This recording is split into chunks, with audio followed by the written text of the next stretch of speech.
Oh my God! Look at angry green hair. Green hair's angry. Okay, sorry guys, one sec. We're in with the real woman. What's the story at the Emmeline Pankhurst statue? They're trying to shut us down, so just go ahead, go ahead. We've got cowardly little boys here. Why are all these men in black attacking you? I don't know, but they want to show their face. Fair enough. Okay guys, it's about 1:15 or so. Behind me the ladies are gathering with the very simple message that women are women and they exist. And the year is 2022. It's crazy that women are still fighting to not be deleted and to not have men enter their spaces and their sports, and you know,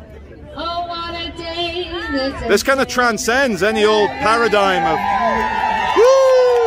icon statue, which I think embodies everything and the reason why we're here, because they decided to interlope into our spaces, to interlope into our conversations, and we're basically saying no.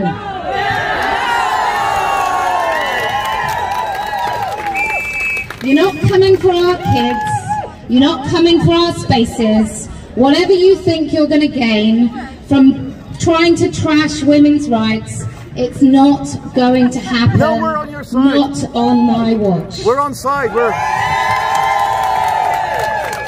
He's good. He's okay. So lovely to see many of you northern women who can't usually make it down to Speaker's Corner in London. So we thought we'd come to you, Manchester being such a historic place for the fight for women's rights. They only want access to our children to convince our children that they also could join the cult of trans. And what is so frightening is how many young women... No, we're on your side. We're on your side. Don't worry. We're on your side. Can I just say, I don't mind anyone taking pictures. I don't care what his motive is. I don't care. We are transparent here. I don't have any idea about your motives, by the way. Thank you. We are transparent here because all we're saying is, can we just not have men in our spaces? Can we just not give our children mutilating drugs and hormones? Can we not encourage our very young women to slice off their breasts? I don't believe we should be embarrassed or afraid to say it. And if you're still afraid, I'm wondering why. Because actually, what is happening is far more scary than whatever consequence can happen to you. And I mean anything. I'm talking about young women, age 18, within 3 months of visiting a nasty surgeon can get their breasts sliced off. That's what I'm talking about. How bad does it have to get before you speak? The people of Manchester have no idea that their children are being taught about anal sex at age 13 in their classrooms. They have no idea that sexuality, any sexuality, I'm not talking about specific sexualities, any at all, is being taught to prepubescent children. This is not about the acceptance of all sorts of families, which I'm sure most of us would agree, except if your dad's an AGP. And then we really would like to see the courts intervene in why a man is parading his fetish in front of his children.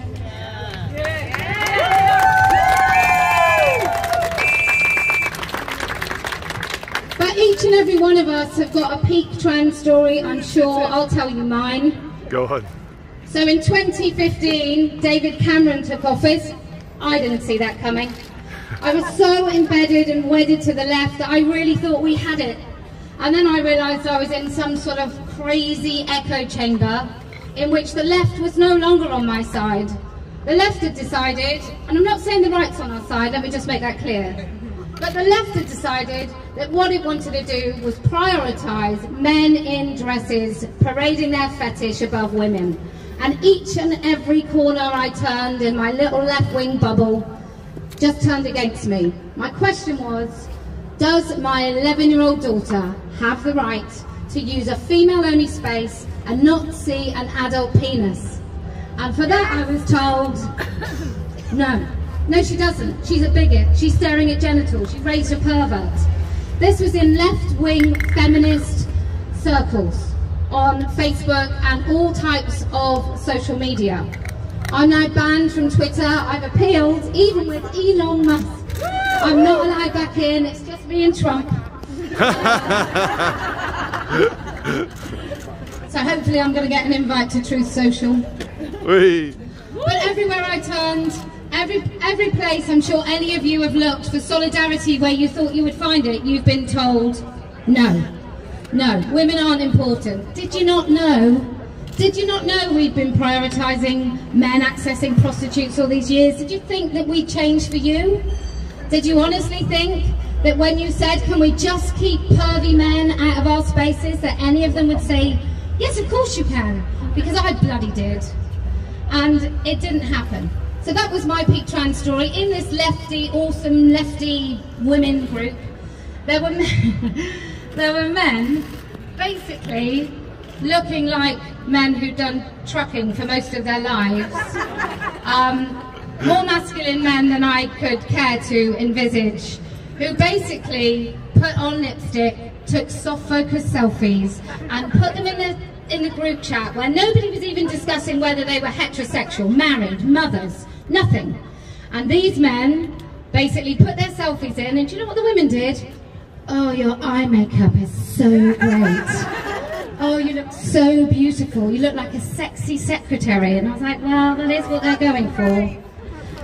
Stunning and brave, each and every one of them. And as you probably know, in 2018, the children's champion, Susie Green, reported me to the police, and I got interviewed under caution by the West Yorkshire police, who came down to Wiltshire.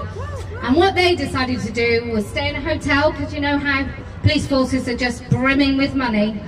You'll know that from the times that you've reported a crime for yourself. They just can't wait to help. And what they did is they interviewed me for an hour and a half under caution. Is it wrong to say that it's child abuse to castrate your 16-year-old? Really? Should she have been the one in the hot seat? I think so. Now Susie Green is selling trans to kids up and down the country. They are in your schools.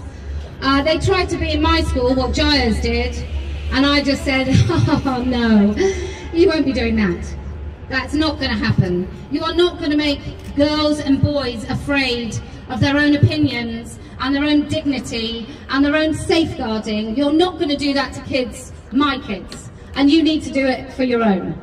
Now, Speaker's Corner, how it goes, you can say what the hell you want. Please don't incite violence, because it's on my live stream and I'll get interviewed just like Venice Allen and Linda Bellos.